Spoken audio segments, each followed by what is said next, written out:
Recording studio Kanchan Ibrahimpur.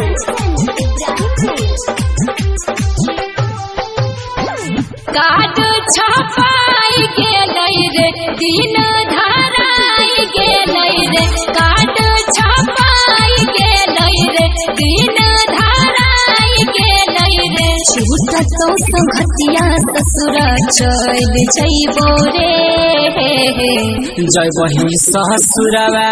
कुछ कर जेबो जहरा खा के मार जेबो गे जय बी ससुरवा कुछ कर जेबो जहरा खा के मार जेबो गे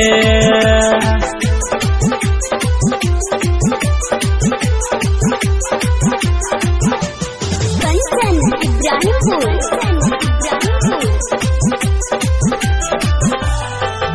ऐसन नहीं काम करी है प्यार नहीं बदनाम करी है ऐसन नहीं काम करी है प्यार नहीं बदनाम करी है किया केले हमरा संगे छ लगे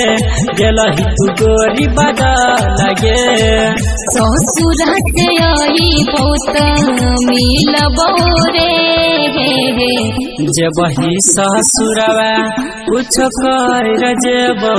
जहरा खा के मार जेबो गे जेबही ससुरवा कुछ कर जेबो जहरा खा के मार जेबो गे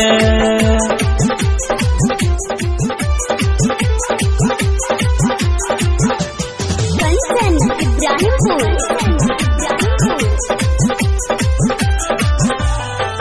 होई के लियो दूरी रे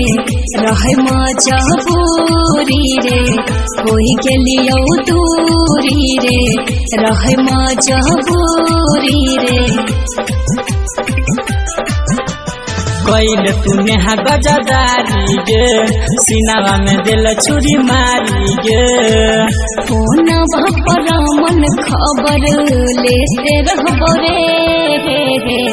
जेबही ससुरवा कुछ कर जेबो